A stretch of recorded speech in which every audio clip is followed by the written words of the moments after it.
demonstrated in the Check Your Nuts video, the sprocket here is a bit done for. So that's what I'm going to try and replace today. First off, I've got to take this rod here that goes to the shift leader off, and then I can access this panel.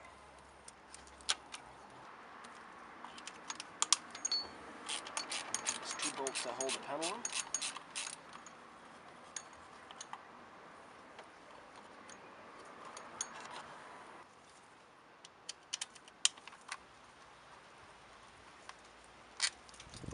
And now the panel needs to slide out like so, because this hose here, this water hose, sits in between there, so you gotta twist it out like that. Now, I don't know how well you can see this. Let me get you in here. But this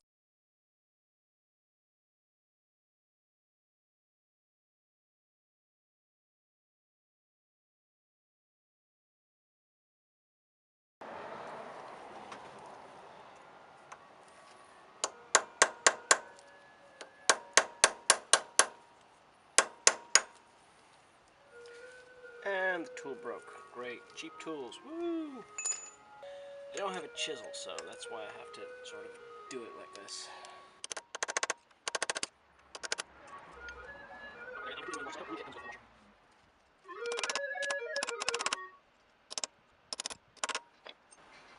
Okay, so I think it's the washer off now. Now I can undo the bolt, or the nut, but I need a block of wood first. So I got a piece of wood here. I'm going to stick that right here so that the axle is, or the wheel is locked. So I've got a really big thing here. Oh, come on. Seriously? It's undone again. So when I made that video, I tightened it down to spec again, and it's now completely loose again. That is very weird. I'm not sure what's going on here. Anyway, the idea is that I'm going to take the sprocket off without doing anything to the rear wheel, so let's see if that works. This is the lock washer, and there you go. The sprocket is off. Now I just need to release it from the chain, free it from the chain.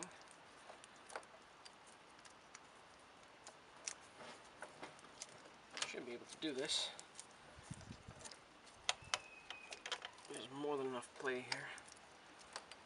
There you go.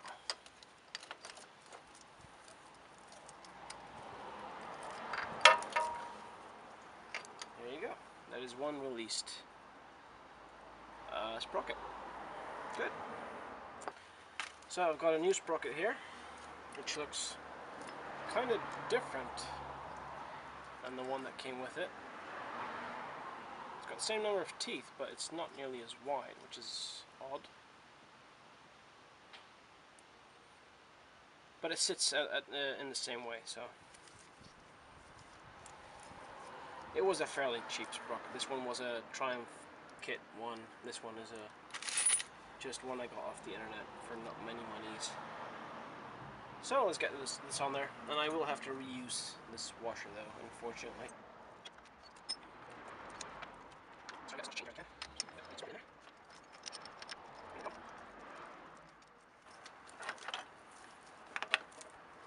And now just fit it over the output shaft.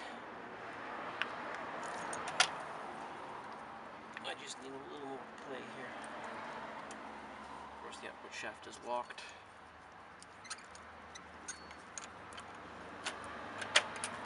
Just put it in gear.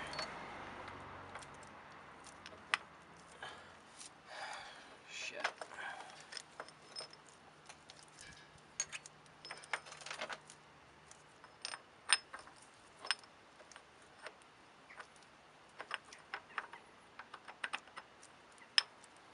So it does fit, but it's a very tight fit.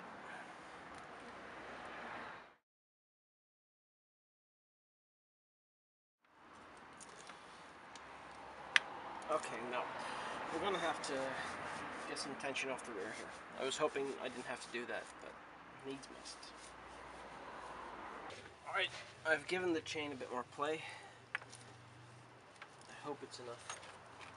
If not, I'll just give it a little bit more. No, not quite enough, it seems.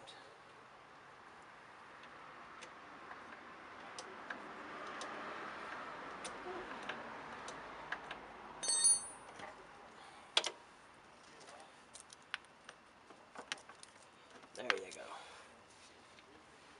Alright. Let's not forget the lock washer and the lock nut that for some reason keeps undoing itself.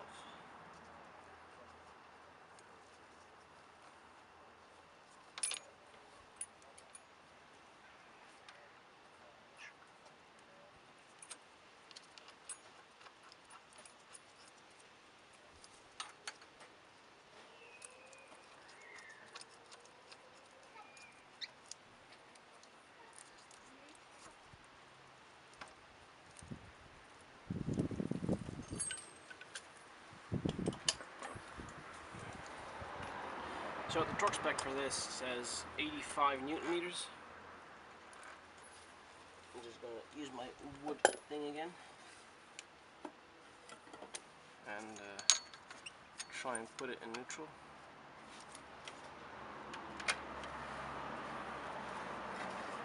Okay, so it's in neutral now. Put the wood rod in here again so I can lock the wheel. Right. So the manual says this is supposed to be 85 Newton meters, but I'm starting to doubt if that is actually correct. Because if it was, I mean, it shouldn't be undoing itself all the time, right?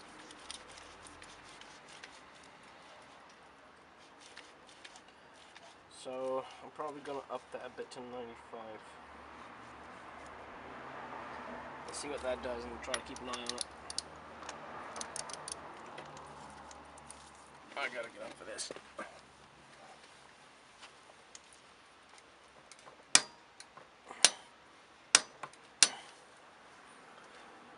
So this is now a bit tighter than it's prescribed to be, but okay.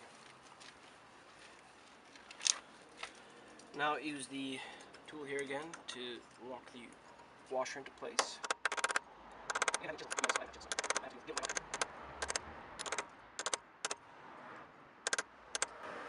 Alright, that should be enough.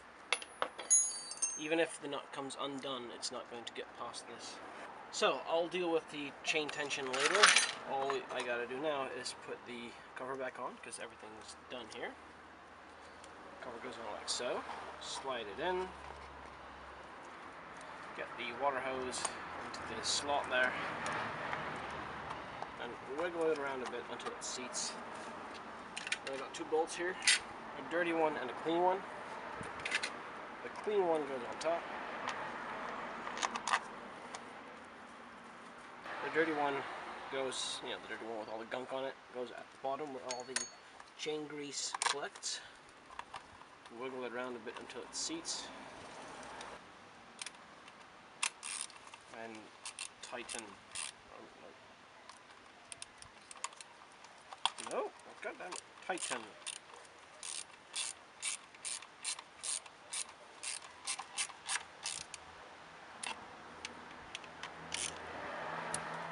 Final thing to do is to get the lever back in position. Now there's a little mark here, a little dotted mark, and that mark has to line up with the split here. So now I think I need to go up one like so.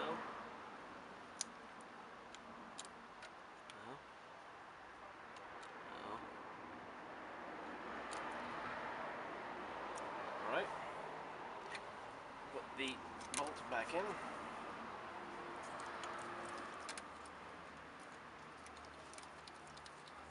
And that's it. That is how you replace a sprocket. Now it seems that the chain is perfectly fine. The rear sprocket is perfectly fine as well. It's just this front sprocket that has worn out, which makes sense because it gets technically 3 times more wear than the rear sprocket because the chain goes over it 3 times more often, depending on what the ratios are. So I would actually suggest changing out the front sprocket every couple of months or every few thousand kilometers, depending on how much you ride. Simply because the front sprocket will wear out much quicker than the rear one. And that way you can extend the life of your chain. The sprockets are very cheap. I bought the sprocket including shipping for something like 16 euros, and the sprocket itself is only 10 euros. It's a very cheap sprocket though, so I'm going to see how it holds up.